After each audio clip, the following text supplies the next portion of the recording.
আচ্ছা, তোমরা কি কোনোদিন বিনা ইনভিটেশনে কোনো শাদি অ্যাটেন্ড করেছো? দেখো আজ আমি চলে এসেছি। তবে বিনা ইনভিটেশনে নয়, বাকায়দা ইনভিটেশন পেয়ে পুরো ফ্যামিলির সাথে আজ চলে এসেছিলাম এই শাদিটায়। আমাদের এখানে মোটামুটি বিয়ের ইনভিটেশন আসতেই থাকে, সেরকমই আজকে একটা ইনভিটেশন ছিল দ্য গ্র্যান্ড ক্যাসেল নামে এই ভেন্যুটায়। এখানে আসতেই আমার পাগলু তো আমার হাত ধরে টেনে টেনে নিয়ে যাচ্ছে ভিতরে। তো আমরা সিঁধে চলে এসেছিলাম মেয়েদের যে জায়গাটা বানানো ছিল সেখানেই। আসতেই নজর পড়ে গেছে এই চাটে, তাই আমার ননদ নিয়ে নিচ্ছিল আলু টিকি, আর এদিকে আমার শাশুড়ি নিয়ে নিচ্ছিল দহি পাড়ে।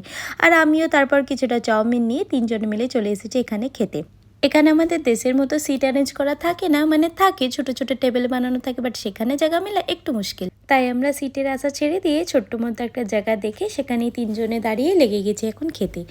আমি খাচ্ছিলাম আলু টিকি, আর ওদিকে দেখো আমার পাগলুটা একটা বড় মতো ফুচকা নিয়ে বসেছে। তারপর নিয়ে নিচ্ছিলাম হালুয়া। জানি এটা পরে খেতে হয়, বাট খেতে ইচ্ছা যাচ্ছিল তাই আগেই খেয়ে নিলাম। তারপর এখন ভাবলাম খাওয়া দাওয়া তো হয়েই গেছে, ভিতরে সিট লাগানো ছিল, কিছুক্ষণ গিয়ে বসা যাক। বাবুও দুষ্টুমি করছিল, ও একটু বসে যাবে, কিন্তু এসে ভিতরে যে কি দেখেছে এরকম স্ট্যাচু হয়ে দাঁড়িয়েছিল। তারপর ভাবলাম তোমাদেরকে একটু ডেকোরেশনটা দেখায়। আসলে এই দিবারে যে ছোট্ট ছোট্ট মিররগুলো লাগানো ছিল সেগুলো আমাকে খুব ভালো লাগছিল, তাই সেখানে গিয়ে একটু ভিডিও করে নিলাম। আর তারপর নিয়ে চলে এসেছিলো আমার শ্বশুর আইসক্রিম, সেটাই সবাই মিলে বসে খেয়ে নিলাম। এখানে মা বাটায় একটু দুষ্টুমি করছিলাম।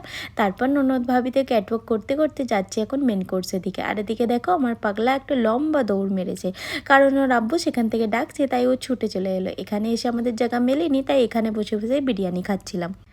আর তারপর অবশেষে এখন আমাদের মিলেছে এখানে বসার জন্য সিট, তাই তিনজন মিলে বসে এখন খাওয়া দাওয়াটা কমপ্লিট করে নিলাম। উনি এদিকে দাঁড়িয়ে দাঁড়িয়ে খাচ্ছে হালুয়া। তারপর বাড়িতে ফেরার সময় দেখতে পেলাম আমরা দুলহান। মাশাল্লাহ, দুলহান তো খুবই সুন্দর ছিল। আর যেতে যেতে দুলহানেরও দেখা পেয়ে গেলাম। বিয়েবাড়ি কমপ্লিট, এবার বাড়ি যাবার পালা। তো আজকের জন্য ভিডিওটা এটুকুই রইল। বাই।